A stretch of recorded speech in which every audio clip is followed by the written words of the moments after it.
The scene is familiar. A young man in rural Indiana shoots at a basketball hoop on the side of a barn.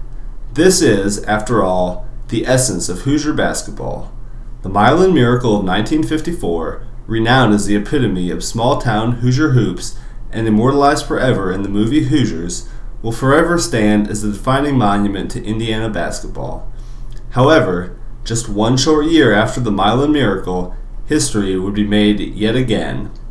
This time, the catalyst would not be a small, rural school, but rather a large, urban school, and the outcome would have much more significance than just a basketball game.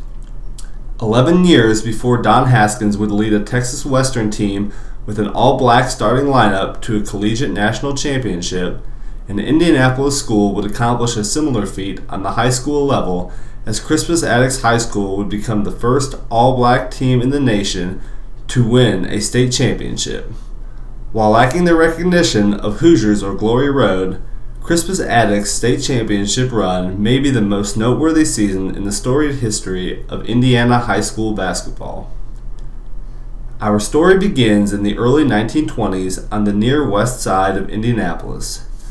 Due to the migration north in search of jobs, the black population nearly tripled between 1900 and 1930, resulting in around 800 young blacks enrolled in city schools Shortridge, Manual, and Tech. The city, which was largely controlled by the Ku Klux Klan, was still highly segregated, and the white citizens of Indianapolis did not take kindly to the new residents. In December of 1922, the Indianapolis School Board voted unanimously to create the city's first all-black high school. Although white city officials wanted to name the school Thomas Jefferson High School, the black community fiercely objected to this, as it would be the ultimate slap in the face to be forced into a segregated school that was named after a slave owner. Instead, the school was named for Crispus Attucks, an escaped slave who was the first American to die in the Revolutionary War. On September 12, 1927, Crispus Attucks opened its doors to the black community of Indianapolis. Although the school was budgeted for only 1,000 students, opening day enrollment was over 1,300. Despite the fact that the school had its roots in the ugly racism of the time, the school actually became a source of pride for the black community and attracted a talented all-black teaching staff. Due to the difficulty of finding employment in an all-white school system for a black teacher at any level, all of Attucks' teachers had at least their master's degrees, with many of them having doctorates. While the school flourished academically, athletics was a whole different matter. In 1927, IHSAA Commissioner Arthur Trester denied Attucks admission to the IHSAA because the school did not allow white students.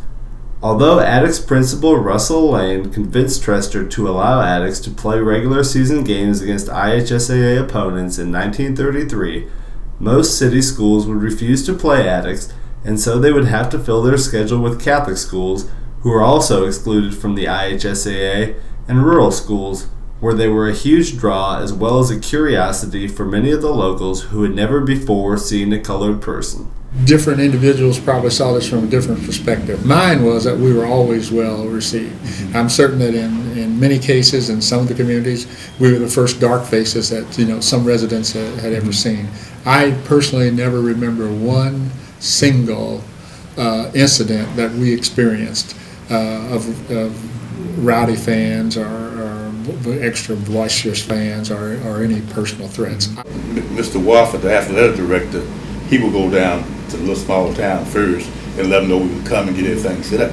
Well, see, a lot of places we couldn't go and eat. That was number one, because a lot of times we had to carry our own food, on the bus, so we had something to eat. So we, and he'd go down, and sometimes, some places they would let us eat, but we had to go in the back, back in and get our stuff and eat back out. But he would go ahead and make sure everything's all right. We played in Swayze, we played in Ammo, we played in Winchester, we played in Ladoga, and it was a simple matter that the local schools wouldn't schedule us. In 1942, the IHSAA finally integrated the state tournaments, and Attucks would participate in their first state tournament in 1943. The school's early years in the IHSAA tournament were anything but a fairy tale story of success. Coach Fitzhugh Lyons made his teams play a controlled style of basketball that often left Attucks coming up short. However, all that would change in 1950 when Lyons stepped down as head coach and a mild-mannered assistant, Ray Crow, took the reins of Attucks basketball. Crow was from Franklin, Indiana, a hotbed for the KKK.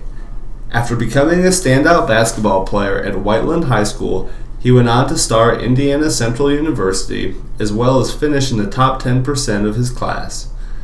In 1948, Attucks principal Russell Lane hired Crow as a teacher and assistant basketball coach under Fitzhugh Lyons.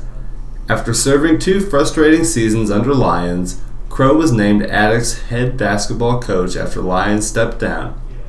Unlike Lyons, Crow quickly stocked his team with the best basketball players and athletes, even if they were from Lockfield Gardens or Frog Island, 2 of the poorer areas of the city. Crow also implemented a more aggressive, faster-paced style of play than his predecessor. Like Lyons, Crow emphasized impeccable sportsmanship, but he also believed that his teams would never be respected unless they always played to win. We had rules and regulation, and you obeyed the rules and regulation. But he was fair with you, and he let you play ball, and he let you create your own style of ball. He would, before Ray Crow took over, the coach we had then, just had about one guy shooting the ball. You couldn't shoot fancy layup or nothing like that. But when Mr. Crow took over, you were able to do your own thing. He'd turn you loose and let you go, as long as you hit. How significant was Ray Crow and Attucks in the 50s? Prior to 1950-51 season, they had never won a game in the sectional. Never won a game, not a sectional. His first year, they went to the Final Four with a guy named Willie Gardner. Out of his 7 years, they won 6 sectionals, 4 regionals, 2 semi-states, and 2 state tournaments. Absolutely dominating. For many of his players, Crow's influence extended beyond the basketball court. He just was a wonderful guy, he helped us out if we needed a little help, like sometimes you have lunch money or something like that, he would help you out, One of the great stories that's been told, and you've probably seen it documented, was how he bought socks for one of the ball players, for specifically for Willie Gardner, who was a little more than just a ball player. But I've said this before, and I think I'm the original one that said it, although others have said it now, that he was a role model long before we coined that term role model today. Said he was somebody you looked at and said, boy, when I grow up, I want to be just like him. I want to be intelligent. I want to be fair. I want to be sharp. I want to be athletic. I want to be well dressed. I want to have an automobile. I want to like people and relate well to people and have the respect of folks. And all of those things are as I saw Mr. Crow.